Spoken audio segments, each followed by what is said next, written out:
Welcome back to CryptosRUs. I am George. We're all George. So I'm back. I'm back at home after spending a couple days in Vegas. And I am dead tired. However, I do want to stream for you guys. I don't want to miss out on any of my streams. And I'm going to show you this incoming massive move that could be right around the corner. And this is one of those moves that you don't want to miss. And I'm going to tell you why. So thanks for tuning in. As always, smash the like, subscribe to the channel. 2 streams every day, 11:30 and 8:30 p.m. Central Standard Time normally. But follow me on, make sure you hit that notification bell. And follow me on Twitter, Facebook, Instagram, and TikTok so you don't miss out on any of my streams, no matter when I stream, if I'm off a little bit. Although I like to think that I'm never late. I'm always on time. All right, let's do this. I'm going to go through today's session a little bit quicker because I am feeling tired, but I did want to show you guys something. Hopefully motivates you guys to stay in the game, not to be fudded out like what's been happening over the last week or so. So Bitcoin is right around the same place this morning, 37.6. I think this morning was 38, so it was a little bit higher, but right now we're in that stability moment, I guess, or consolidation moment where Bitcoin is kind of going sideways. A lot of people are still very fearful. I've showed you guys over the last few days, the greed index and just talking about how the FUD recently has really shattered, retail investors' confidence. And one giant indicator of that, and you could clearly see it with this, is the inflows. Okay, the Bitcoin exchange inflow, you could see recently, it just shot up to the moon. Like if you zoom in a little bit, you'll see that during the last 2-3 months, the inflow into exchanges with Bitcoin is relatively stable. This is pretty much the same sideways until recently. And this is really when the whales, the manipulators, utilizing their whalish games, causing liquidations to happen, having media talk nothing but bad things about crypto.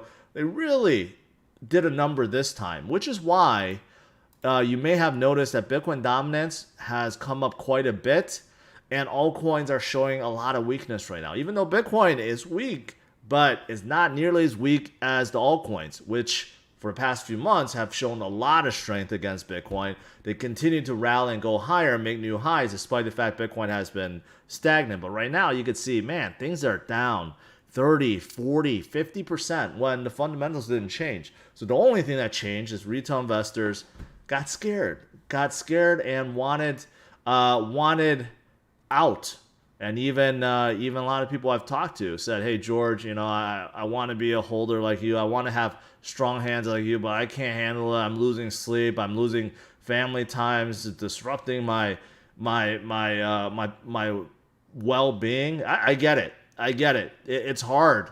It's hard to go through a period where you're seeing nothing but gains day after day after day, week after week after week, and then see most of that, if not all, of those gains evaporate over the course of 1 week. I get that's really, really tough. But crypto is tough. Crypto is not as easy as people think. It's not as easy as FOMOing into Shiba and expecting to become a millionaire overnight, which is what a lot of people expect. A lot of people get into crypto because it's really fast money and people think it's just going to go up to the moon linearly. But no, nothing does that at all. Nothing does that. Not even crypto. However, it does move faster than anything else out there. And you could definitely make some serious bank, you could make some serious cash and attain life-changing wealth if you could get through the hardships like what we're seeing right now. So I'm going to show you something that hopefully kind of encourages you guys, because right now, despite the fact that we're down and despite the fact that I keep telling you guys, you know what, you buy the dip and you hold, right? Like you buy low and you sell high. That's how you make money. But almost every investor out there, they make their money during the downturns, during fear times during when blood is spilled in the streets. Okay, if you ask any investor out there, they all make their money by buying low and then selling high, right? So right now is one of those times. And this massive move that I'm talking about, it's gonna come from the retail side. The retail investors right now, a lot of you guys watching and others that have really had their confidence shattered. You know, they deposit their Bitcoin into the exchanges. What did they do with it? Did they just cash out, or to USD? Did they cash out to USD and just withdraw, or did they put into something waiting for the next move? And I'm talking about stable coins. So take a look at this. I discovered this today, and this is a very telling story of what's to come. This is a really telling story of what's to come. And I'm going to zoom in here, starting from basically the beginning of the year to now. This is Stablecoin Reserves across all the exchanges out there. And you can see that the reserves have been going up and up and up and up. And generally speaking, when you have the reserves go up, okay, the reserves go up, you have, let me take that back. It's like a opposite thing. When, like clearly here, you can see that when the reserves go down, the price goes up. And it makes sense. Because if the reserve is going down for stablecoin, that means people are utilizing it to buy things, right? So traditionally, that's how it's been. And you could see here, when the reserves fell down, Bitcoin went up, right? It doesn't mean that it has to go to Bitcoin, but it means traditionally that someone is buying something with that. That is why it's going down. And you could see the recent move with Bitcoin that brought it down from 60,000 all the way down to 30,000, and where we are, 37,000. Look at this. Look at the stable coins. Look at how high it is. According to this is around $14 billion worth of stable coins that's on the exchanges right now, sitting there waiting. And what do you think is going to happen when this is spent? That is the massive move I'm talking about. You could see throughout the periods over here in February and March, when retail investors decided to put their money in to basically take their stable coins out and trade it for altcoins and Bitcoin, you see very massive movements of Bitcoin and altcoins. And right now we have the reverse because there's fear. Retail people are scared. That is why they have switched back to stablecoins, waiting, right? Waiting to regain that confidence. This is what I'm talking about. Like the confidence levels are shattered, but it will come back. And when it comes back, all this is going to flow right back into altcoins, and you will see a massive upward movement, upside movement for altcoins and Bitcoin. So this is what I'm talking about, and this could be around the corner. Right now, I know there's a lot of FUD, a lot of fear, but I think retail investors like you and I, we're getting smarter with every single dip, with every single media FUD, right? We're getting accustomed to it. We know how they work. And I've been helping you guys stay calm, see the bigger picture, look through some of this FUD, right? And I do think as time goes on, of course, retail investors will get smarter, more savvy, learn from their mistakes, and fall less for this kind of manipulation and FUD that we're seeing. So of course, this will start coming down because confidence will come back. People will realize that buying low, buying when things are down 30, 40, 50% is the right time to do it. And then you hold on. And you hold on until they come back, and then you're making bank. That's how it works. So there's massive amount.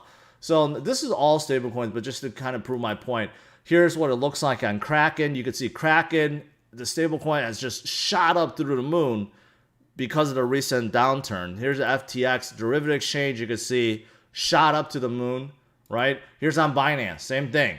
Shot up to the moon, right? Stablecoin reserve on all the exchanges everywhere is at a record high right now. Record high.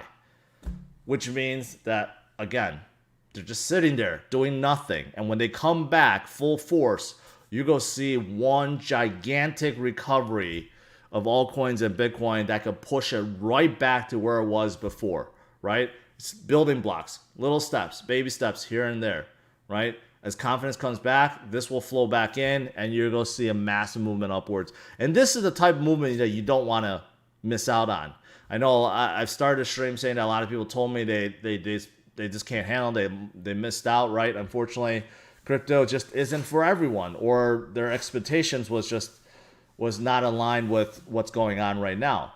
However, those of you guys that are in it, that you are taking advantage, you're either holding or you're taking advantage of these dips, you're going to be the ones that's going to be rewarded, because when things get good, you're going to be rewarded really handsomely for basically just holding and buying low and selling high. That is it. So I think this is a very telling story about how much stablecoins is out there. It's at a record high. I mean, we're at 14 billion. You go back, when was, the last time, like in February, basically it's double of where it was in February. I mean, think about it, in 3 months, the reserve for stablecoins is double. That's an enormous amount of money. Enormous amount. So you don't want to miss this movement. That is why you don't want to be feared out. You don't want to cause yourself more fear and FUD. You want to stay the course, focus on the bigger picture, focus on why you're in crypto, right? To achieve that life-changing wealth. And you're not going to be doing it if you're going to be panic selling. You're actually going to take a loss, or you're trying to basically make a quick buck, right? It's just not going to happen. You want to treat crypto as an investment, and you invest in the good projects, and you hold it long term. That is the key. That is the key. All right, that's pretty much it. I'll do some quick Q&A, and I'll let you guys go. I'm kind of tired, so let's do a quick Q&A, and there we go. I think someone asked at the beginning, someone did a big super chat, like, what is the layer 2? Layer 2 for Ethereum is basically another chain. It's another chain that makes it very easy for dApp makers to move onto. Specifically, it's for Ethereum. Ethereum, it's EVM compatible, which means Ethereum virtual machine, which powers all the smart contracts. It's compatible. A lot of them are, almost all of them are compatible. Solidity, which is a programming language, that is what a layer 2 is. Just think about it as another chain that is basically entirely compatible. Okay. Thank you. Thoughts on Happy? It's like a oracle for security. Not really into it. It's supposed to be, you could integrate them with DeFi projects so that it could give you warnings, advanced warnings about hacks and stuff like that. I think you could program that without Happy. I think you could program with Chainlink too, but that is what Happy is all about. So I'm kind of neutral on them. Doesn't really appeal that much to me. I watched your previous video. Dean asks, how does BTC transfer into exchange wallets affect prices? The more BTC that's transferred in, that means the more it's being sold. The more that transferred out means that more is bought and it's off the exchanges, which is good. When you want the reserve, if the reserve of Bitcoin goes down, that's good. Reserve of Bitcoin goes up, that's not good. Function X blockchain will become standalone cross-border payment blockchain between Hong Kong, China, City. Okay, thanks for that. Okay, Cocaina asks, can you talk about Telcoin, why big YouTubers don't talk about it even though it's performing well, spearheading important crypto legislation? I don't know about the important crypto legislation. All they're trying to do is come out with a crypto bank. But Telcoin is one of those old projects. They're not very sexy. It's involved with remittance, and they've been growing. They've been doing very well. So, I mean, yeah. Here's the thing. You don't need... Yeah, I'm going to tell you this, not to single you out, but, you make a point like big YouTubers don't talk about it. Why do they need to talk about it? It's been going up so much, and if you got in early, then great. And it seems like you know a thing or two about them. So why do you feel like that's a negative that others don't talk about it? Because I always have this thought. I guess the only thing is because you want others to talk about it, pump it up more, which is not the real reason why you should want people to talk about it. But I always get people that get really angry, like, George, why don't you talk about this and this and this? And it's obvious that they know the project already. And sometimes these projects are high flying. They made, they went up tremendously, but they get mad I don't talk about it. Like, dude, why do you care? Why do you care? You made a lot of money already with the project. If I or others don't talk about it, why does it matter? If you believe in it, you know about it, you made a lot of money in it, be happy about it, right? So yeah, I'm just saying that out loud because there's so many people that get angry over that. I don't know why. Maybe they want the attention, but if you made a massive amount of money, like for example Telcoin, then good for you. Good for you.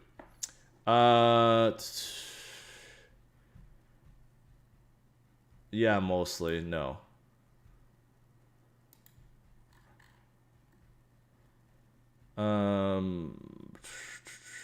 No one can say this. Whatever. What are derivatives? Derivatives basically like futures, options, like paper stuff. That's why you could have like extreme leverage. So basically, just think about, I don't know, if you could Bitcoin futures, or Bitcoin options, something like that. How do I stop buying the dip? You shouldn't.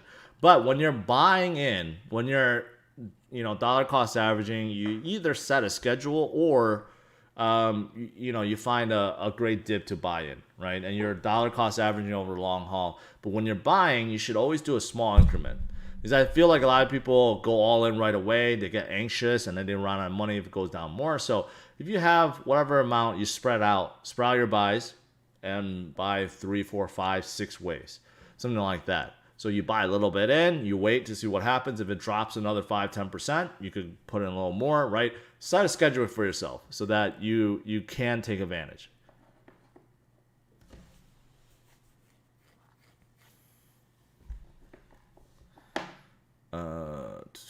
Nick, appreciate that.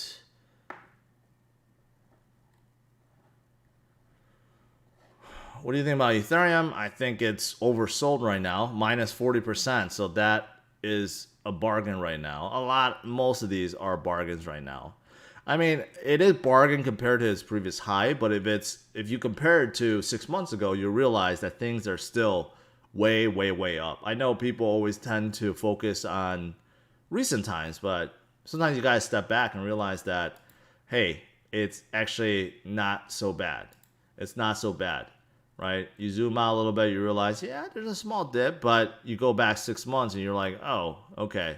6 months ago, we were down here, and now we're up here. So it's actually not that bad, right? So sometimes you just got to step back. All right, what else? Last few questions. Breakdown ADA. The only thing you need to know is Goguen, when it's done, smart contracts. There's going to be a lot of projects that's flowing onto Cardano. What is Flare? Flare is like it's a fork of XRP Ledger, and they're programming smart contracts on top of it. So that's actually pretty interesting. Pretty interesting. And they're not just working with XRP; they're working out with a lot of projects. In fact, buying and staking Cake make a lot of sense. I mean, I like Cake. I definitely like Cake. Real Cake and a pancake swap Cake. But yeah, I think they're undervalued right now. Why do you think Luna dumped so hard? Everything dumped so hard. So yeah, so everything went down. Elias, thank you for that. Okay. That is pretty much it. VeChain, very undervalued right now. In fact, almost everything's undervalued right now. You compare it to a week ago, 2 weeks ago, you'll realize that things are down. And when things are down this much, when there's really no reason for them to be down, like nothing fundamentally changed. So you look at that and you look at what's been happening with FUD and everyone trying to basically self-fulfill a prophecy. That's what we're seeing, right? We're seeing a lot of retail investors panic.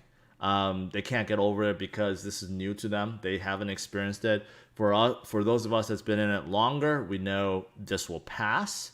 And this is actually the opportunity to buy more, because when this passes, then you go be making a lot more buying low and selling high, right? But for the rest of you guys and everyone else, just realize that there is enormous amount of stablecoins on exchanges right now. And when that flows back in, it's going to have one of the biggest moves we have ever seen. This is all-time high in terms of stablecoins reserves on the exchanges. So you don't want to miss this move. All right, guys, that's it. Thanks for tuning in. As always, smash a like, subscribe to the channel, and stay tuned tomorrow, 11:30 a.m. Central Standard Time. All right, have a good night, guys.